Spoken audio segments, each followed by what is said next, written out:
¿De dónde viene el nombre Belarus? ¿Y esta tierra siempre se ha llamado así? ¿O es más correcto llamarla Lituania? ¿Y qué hay del nombre Ucrania? Quizá el nombre correcto sea Rus. ¿Qué tienen que decir al respecto los moscovitas, los rusos actuales que robaron el nombre histórico? Vayamos al fondo del asunto. Soy Alex Sarokin y estamos hablando de la historia de Belarus y Ucrania. En el sentido de los nombres, estos dos territorios empezaron de la forma muy parecida, ya que hace 1000 años todo este territorio, o mejor dicho, su población se llamaba Rus. Más exactamente eran principados o estados diferentes, más o menos conectados entre ellos. ¿Por qué mejor dicho? Porque el término Rus es el sustantivo colectivo. Como personas es plural y nombra varios seres humanos, y gente es singular, pero significa lo mismo. Asimismo, rusos, Rus. Ahora surge la duda. No que íbamos a investigar de los nombres Ucrania y Belarus, y ahora resulta que aparecen los rusos. Entonces, tienen la razón los que dicen que la actual Ucrania y la actual Belarus son hermanos menores de la Federación Rusa. Claro que no. Los términos Rus y rusos aparecieron mucho antes que Rusia, como la conocemos actualmente, e incluso antes que el Principado de Moscú. Pero ¿a quiénes se aplicaba aquel entonces? Tenemos que regresar un poco en el pasado y ver cómo aparecieron los pueblos eslavos. Su aparición en la vanguardia de la historia europea fue tardía y bastante lenta. El núcleo de los pueblos eslavos se encontraba hasta el siglo VI en el norte de los Cárpatos.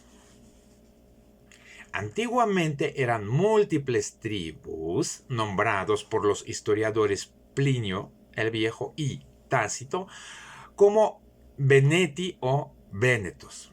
Y según ellos vivían en los territorios de los antiguos escitas y sármatas. Tras la caída del Imperio Romano y el abandono de varias tribus germánicas de las zonas que ocupaban para trasladarse al sur, junto a una explosión demográfica, las distintas comunidades que constituían este pueblo se trasladaron por todo el continente europeo. Digo pueblo, pero es evidente que hablando de aquella época conviene más hablar no de una etnia, sino de una unión tribal. Una parte de ellos, llamada los Antes y posiblemente liderada por la élite sármata, fue la primera en entrar en contacto con el Imperio bizantino, pero su organización fue destruida en el siglo VI después de Cristo por los invasores de origen túrquico, los ávaros. Pues qué interesante, tras ser conquistados por otros conquistadores, como también los túrquicos házaros, los pueblos que vivían a lo largo del río Dnieper, más tarde nombrados rutenos por los historiadores romanos, encontraron ayuda y protección en una alianza con actualmente muy famosos guerreros escandinavos. Ahora los conocen como vikingos, pero vikingo es el nombre profesional. Jotvingios o Varangios. Y junto con ellos, en esta alianza fundaron en el siglo IX un fuerte estado centrado en Kiev, la capital de la actual Ucrania. Aquí está rutenos, posteriormente rusos. El historiador romano Plinio el Viejo y el otro historiador Ptolomeo mencionan una tribu de Veneta, establecida a orillas del río Vístula. En el año 98 a.C., Tácito se refiere a las tierras al este del Rin, el Elba, el Oder y al oeste del Vístula con el nombre de Magna Germania. Los eslavos, conocidos como vénetos antes y los sclaveni, esta unión tribal anteriormente mencionada, aparece por primera vez en los registros bizantinos a comienzos del siglo VI. Los historiadores bizantinos de la época del emperador Justiniano I, como Procopio, Jordanes y Teofilacto Simocates, explican que una serie de tribus se desplazó hasta las montañas de los Cárpatos, la cuenca baja del Danubio y el Mar Negro, e invadieron aquellas provincias del Imperio Romano Oriental. Cuando las tribus germánicas de la costa báltica empezaron a migrar hacia el sur, las tribus eslavas cruzaron los ríos Vístula y Oder en el siglo VI y se extendieron por la costa báltica hasta el río Elba, cruzándolo en muchos lugares. Estas tribus, los llamados eslavos bálticos, polabios y pomeranos, así como los sorbios en la actual Sajonia, estaban casi condenados al exterminio cuando los germánicos iniciaron su expansión hacia el norte y el este. Los checos y eslovacos ocuparon finalmente Bohemia, Moravia y Eslovaquia hasta el siglo VI, donde viven hasta hoy. Al mismo tiempo, los eslovenos avanzaban rápidamente hacia las tierras alpinas del mar Adriático. Los ávaros, el pueblo túrquico, asentado en la cuenca del río Danubio, conquistaron a los eslavos y juntos ellos invadieron el imperio bizantino en los siglos VI, VII, saqueando las florecientes provincias de Panonia e Iliria.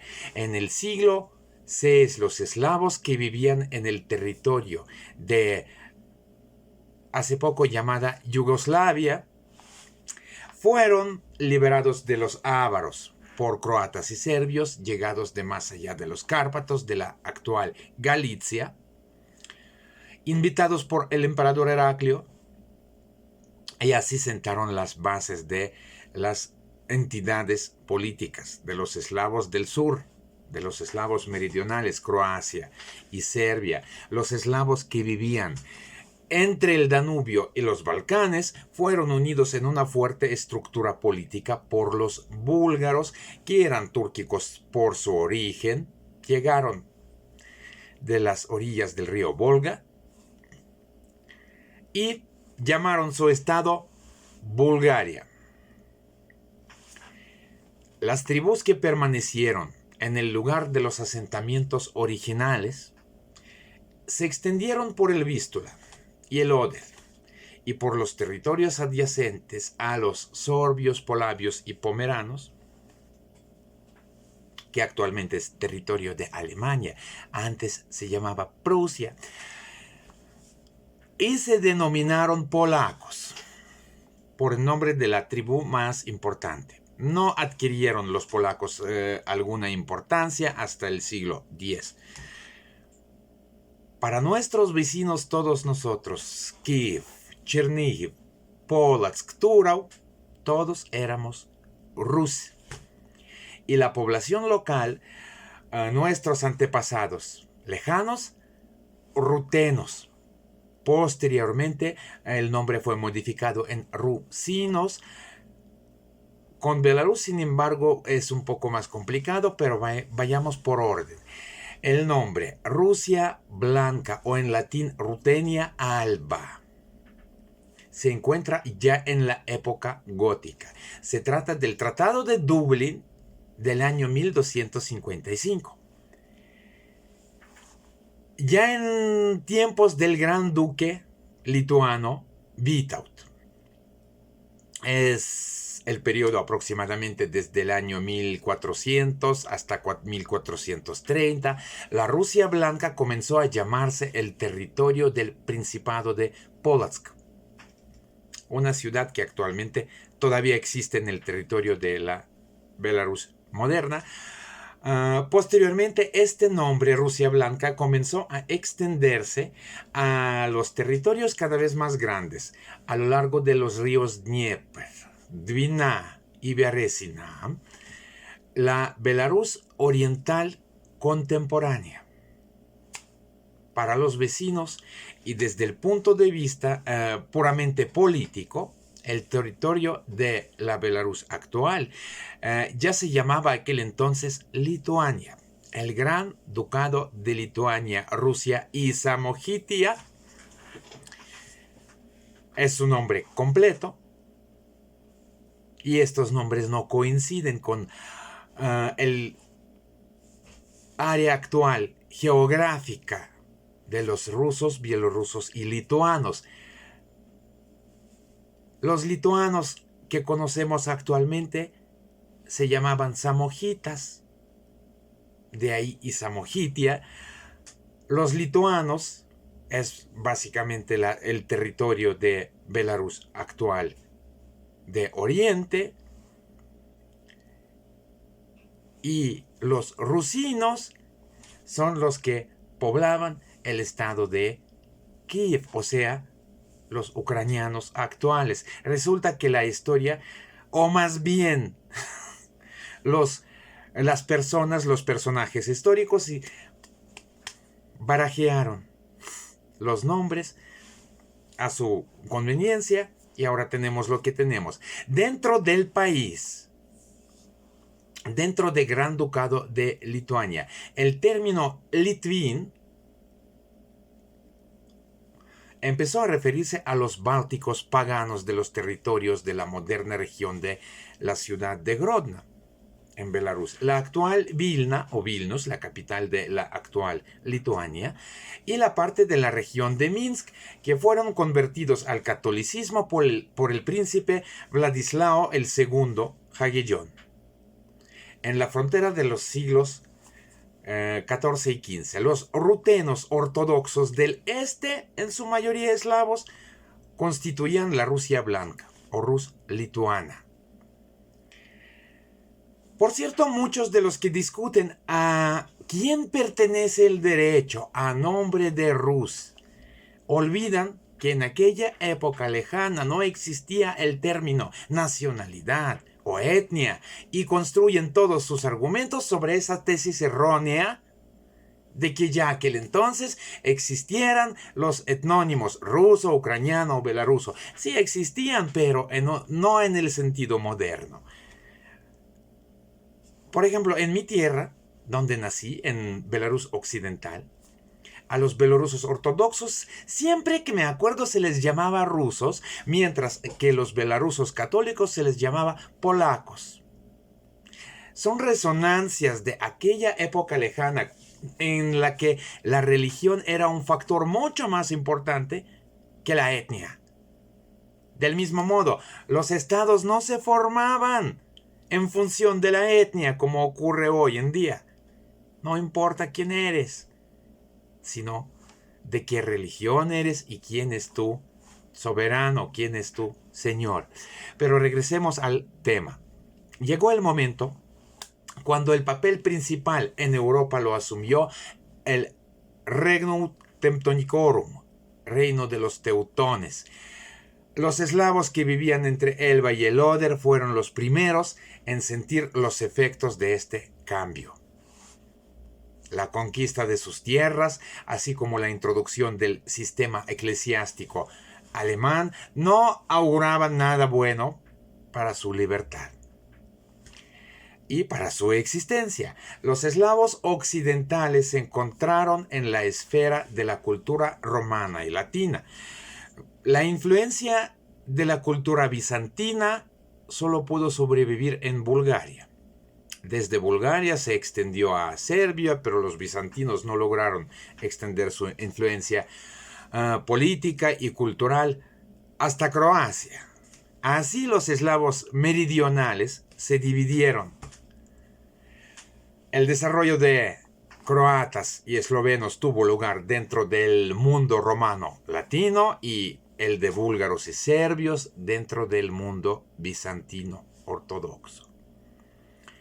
Las relaciones entre el imperio bizantino y los rutenos recién convertidos al cristianismo fueron más fructíferas.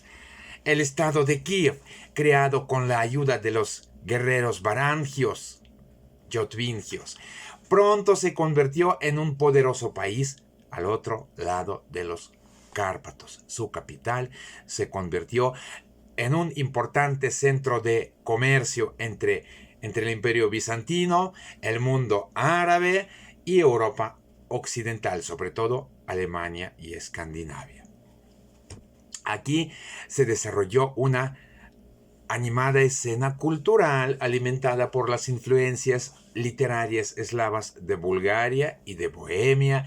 Los artistas bizantinos transmitieron a los rutenos kievitas los secretos de sus artesanías. Los obispos bizantinos les enseñaron la teología oriental ortodoxa.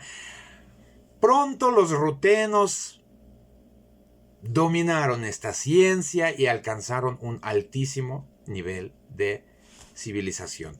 A pesar de que su pertenencia al cristianismo y civilización bizantinos, el estado de Kiev mantenía vivas relaciones con el occidente latino, considerándose un socio igualitario en la entonces comunidad europea. Los kievitas crearon su propio sistema político, de hecho, una sorprendente combinación de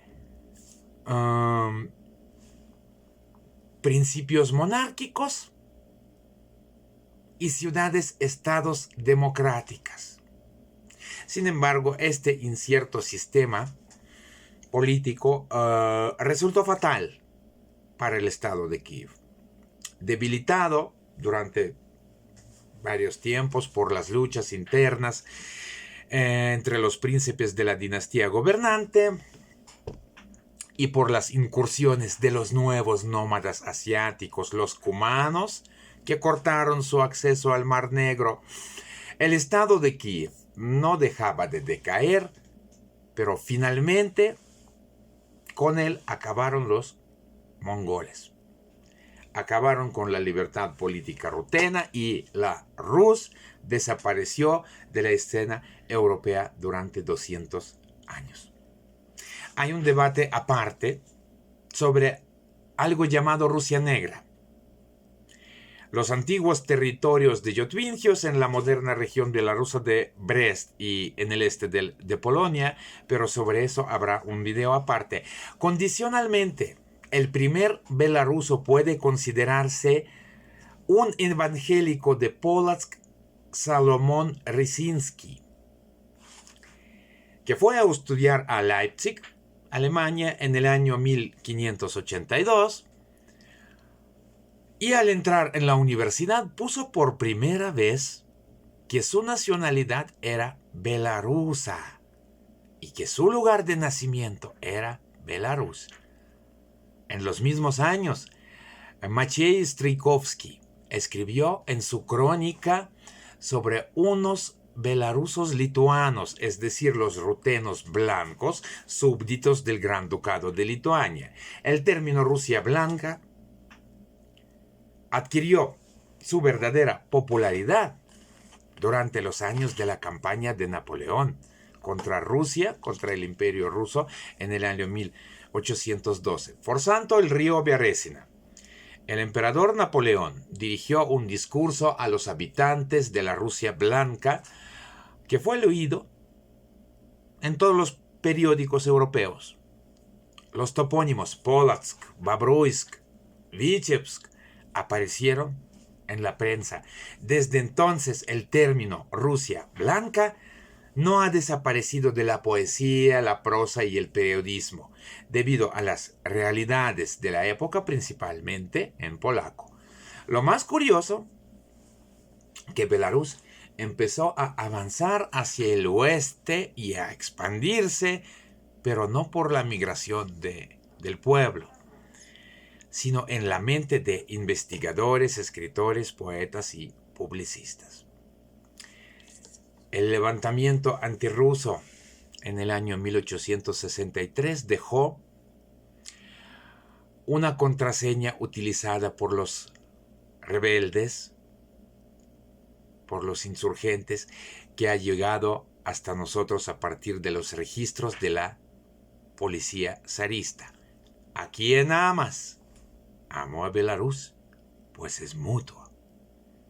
Por lo tanto, es simplemente infundado negar la existencia de los belarusos como nación, como ahora lo hace el hermano mayor. Negar Belarus como Estado y más aún considerar a los belarusos como parte de la etnia moscovita moderna. Tenemos la historia muy diferente. ¿Y qué hay de Ucrania? La primera mención escrita de Ucrania se remonta al año 1187. En la crónica se habla de la muerte del príncipe de Ciudad Pereyaslav, el príncipe Volodymyr Glebovich. Luego menciona en el año 1189 y así sucesivamente. Es decir, no una sola vez, y no fue por accidente. Y en estos tiempos de Rus todavía, tengan en cuenta, ya más tarde las grandes mentes moscovitas como humillación deslizaron la versión de que Ucraina, esta misma palabra significa afueras de algo, una frontera, una periferia, un patio trasero. Pero la palabra krai en todas las lenguas eslavas significa país, territorio, patria. En el belaruso moderno, Kraina significa simplemente estado, en serbio, Kraina. El nombre Ucrania aparece en todos los mapas europeos de la nueva era. Ucrania, tierra de los cosacos. Miren qué patio trasero es, desde las mismas fronteras de Moscovia hasta Transilvania. Por cierto, la palabra Akraina, de donde los moscovitas derivan Ucraina, periferia, solo existe en la lengua rusa moscovita. En ucraniano no existe, existe okolica. El apogeo del uso del topónimo es la época de los cosacos, los siglos XVI-XVIII. Los hetmans ucranianos Sagaidachny, Vygovsky, Doroshenko, Mazepa, todos utilizaban el nombre Ucrania. Por ejemplo, en la correspondencia con los monarcas de Suecia o de la mancomunidad polaco-lituana. Los poemas y canciones que han sobrevivido de esa época también hablan de Ucrania como de tierra natal, patria, nenka. ¿Pero por qué no es Rus? Los hetmans entendían perfectamente que eran descendientes de la mismísima Rus que sus antepasados habían fundado con capital en Kiev, que son rutenos, rusos. Y entonces el factor moscovita lo cambió todo bruscamente. Permítanme recordarles que Moscovia fue rebautizada como Rusia por Pedro el Grande en el año solamente 1721. Antes de esta época se llamaba Moscovia. En pocas palabras, para entrar en Europa como una potencia sólida y al mismo tiempo justificar sus reclamaciones sobre las tierras ucranianas y belarusas, Pedro necesitó una sustitución histórica, manipulación. Llamarse Rus, en la transcripción griega Rusia, Rasía, de ahí las formas posteriores recién inventadas en la época de la emperatriz Catalina. Велика Rosia, Rusia Grande. Ya entendemos de quién se trata. Новороссия, Малороссия, Rusia pequeña, Ucrania. Bielorrusia, Bielorrusia, Belarus, Rusia blanca. Obsérvese, Bielorrusia, no Belarus. Aunque la propia palabra ruso, a diferencia de rusin, es solo un adjetivo posesivo. En ruso la palabra ruski es el adjetivo posesivo. Y rusin en ucraniano era un sustantivo. La respuesta, ruski, es la respuesta a la pregunta ¿de quién? No quién eres, sino de quién eres súbdito, de quién eres esclavo, a quién perteneces. Y fue precisamente para distanciarse de todo esto. ¿Por qué? Por lo que incluso los hetmans ucranianos empezaron a optar por el nombre Ucrania, porque el nombre Rus fue robado y manchado. Y había que diferenciarse. Nosotros no somos ellos. El nombre popular alternativo se convirtió en el nombre dominante durante siglos. Es lo que estableció definitivamente el gran poeta ucraniano Taras Shevchenko. Як умру, то поховайте мене на могилі, серед степу широкого навкраїни милій. Щоб лани широкополі і Дніпро, і кручі, було видно, було чути, як реве ревучий. Як понесе з України у синєє море кров ворожу. Ото йді я, і лани, і гори, все покину, і полину до самого Бога молитися. А до того я не знаю Бога. Поховайте та вставайте. Кайдани порвіте, і вражою злою кров'ю волю окропите. І мене в сім'ї великій, в сім'ї вольній новій, не забудьте пом'янути незлим тихим словом. Pero ¿cuál es el resultado final? Si nuestros países tienen diferentes nombres históricos, Rus es Ucrania, Lituania es Belarus, ¿es eso malo? Al contrario, es la riqueza de nuestra historia, algo que debemos recordar. Pero como naciones políticas, a principios del siglo XX pasamos a la historia como Ucrania y Belarus, y el sol de nuestras naciones aún está saliendo.